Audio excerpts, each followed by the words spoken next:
Good morning students. आज 11th class का chapter 2 में पढ़ने जा रहे हैं विस्थापन। आज का टॉपिक है विस्थापन और दूरी। दूरी में पहले जानते हैं हम लोग कि दो बिंदुओं के बीच की कुल लंबाई को दूरी कहते हैं। दो बिंदुओं के बीच की कुल लंबाई को दूरी कहते हैं, जबकि दो बिंदुओं के बीच की न्यूनतम दूरी को विस्थापन कहते हैं। यदि हम मान लिया कि A से पहले 10 मीटर, फिर 5 मीटर इधर, फिर 3 मीटर इधर, अर्थात हमने कुल तय की गई दूरी 18 मीटर दूरी तय की है। जबकि विस्थापन की बात करें तो A से B तक की न्यूनतम दूरी के लिए इसको एक सरल रेखा से A से B को मिलाते हैं और तब A से B की जो कुल लंबाई होगी, यदि A से B की कुल लंबाई 12 मीटर होती है तो विस्थापन होगा 12 मीटर। इस प्रकार दो बिंदुओं के बीच की कुल लंबाई को दूरी कहेंगे, और जबकि दो बिंदुओं के बीच की न्यूनतम दूरी यानी प्रारंभिक बिंदु और अंतिम बिंदु के बीच की न्यूनतम दूरी को विस्थापन कहते हैं। दोनों में यही अंतर है।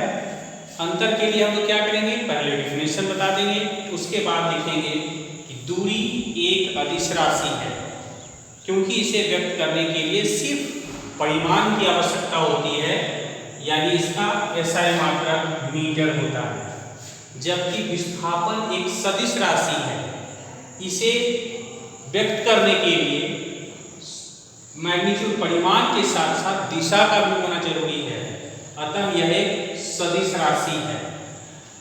दूरी तय की गई दूरी कभी भी ऋणात्मक या शून्य नहीं होती, परंतु विस्थापन धनात्मक, ऋणात्मक एवं शून्य हो सकता है। इस प्रकार से विस्थापन और दूरी में अंतर है।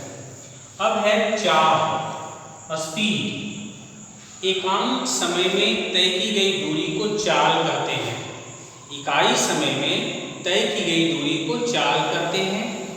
चाल एक अदिश राशि है, इसका SI मात्रक मीटर पर सेकेंड है। यह एक अदिश राशि है, जबकि वेग एकांक समय में किसी निश्चित दिशा में तय की गई दूरी को वेग कहते हैं। एकांक समय में किसी निश्चित दिशा में तय की गई दूरी को वेग कहते हैं। वेग का भी SI मात्रक मीटर पर सेकेंड है, परंतु यह एक सदिश राशि है, क्योंकि इसे व्यक्त करने के लिए परिमाण एवं दिशा दोनों का होना आवश्यक है। वेग के प्रकार। वेग कई प्रकार के, यहाँ पर हम लोग लिखते हैं समरूप वेग, यूनिफॉर्म वेलोसिटी। जब एकांक समय में यानी प्रत्येक समान समय अंतराल में किसी वस्तु का वेग समान हो तो वह समरूप वेग या एक समान वेग से गतिशील कहलाता है। असमरूप वेग, अनयूनिफॉर्म वेलोसिटी, यानी समान समय अंतराल में किसी वस्तु के वेग में परिवर्तन हो। समान समय अंतराल का छोटा छोटा समान समय अंतराल का टुकड़ा ले, जबकि सब में जो सबका वेग है सब अलग अलग हो। कभी वस्तु 5 मीटर पर सेकंड के वेग से गतिशील हो, कभी 10 मीटर के पर सेकंड के वेग से गतिशील हो, तो यह कहलाता है असमरूप वेग। औसत वेग यानी किसी भी यात्रा के दौरान हमारा कुल वेग यानी प्रारंभिक वेग और अंतिम वेग, दोनों वेगों के योग के औसत मान को हम लोग औसत वेग कहते हैं। यदि किसी वस्तु का प्रारंभिक वेग u है, अंतिम वेग v है, तो उसका औसत वेग, दोनों वेगों को हम लोग जोड़ देते हैं u + v/2। तात्कालिक वेग यानी किसी क्षण विस्थापन की दर को तात्कालिक वेग कहते हैं। अगर यात्रा के दौरान बहुत अल्प समय के लिए, कम समय के लिए किसी वस्तु का वेग हम ज्ञात करें, वह तात्कालिक वेग, उस समय का वेग तात्कालिक वेग होगा। यहाँ पर लिखते हैं v = ds/dt। यहाँ ds से यानी बहुत अल्प समय के लिए अल्प विस्थापन को हमने ds से, और अल्प समय काल उस विस्थापन में लगा हुआ अल्प समय को dt से व्यक्त किए हैं, इसलिए v = ds/dt। सापेक्षिक वेग रिलेटिव वेलोसिटी।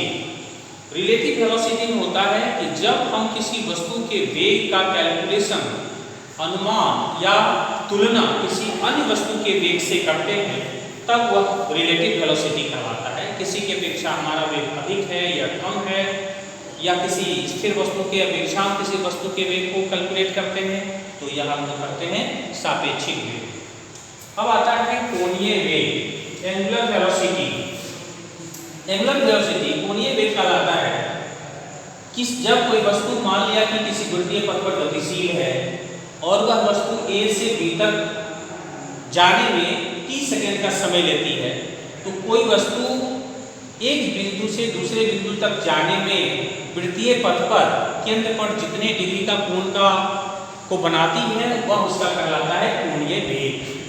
यहाँ पर हम लोग कोणीय वेग को ओमेगा से सूचित करते हैं, इसलिए कोणीय वेग बराबर कोण AOB बाई T, यानी ओमेगा बराबर केंद्रीय कोण थीटा बाई T, एकांक समय में केंद्र पर बनने वाला कोण कहलाता है कोणीय वेग।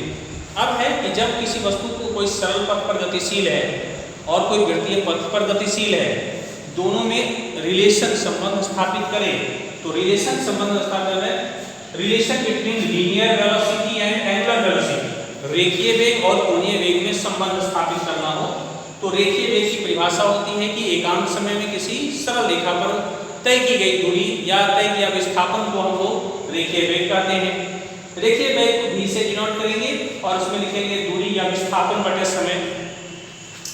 विस्थापन, और अगर इस रेखीय वेग को अगर हम लिखें कि वृत्ताकार पथ पर एक चक्कर लगाता है और रेखीय वेग के हिसाब से कैलकुलेशन करें तो उसके द्वारा एक चक्कर में तय की गई दूरी को हम लोग 2πr से, जबकि लिए गए समय को t से डिनोट करेंगे, अर्थात रेखीय वेग v बराबर 2πr/t, जबकि कोणीय वेग ओमेगा केंद्र पर बनने वाला कोण, यानी अगर कोई वस्तु इस वृत्ताकार पथ पर एक चक्कर लगाता है तो केंद्र पर 360 डिग्री का कोण बनाएगा, थीटा का मान 360 डिग्री, और उसमें लगेगा समय t, इसलिए थीटा को हम लोग लिखते हैं 2π, क्योंकि पाई का मान 180 डिग्री, इसलिए 2π/t।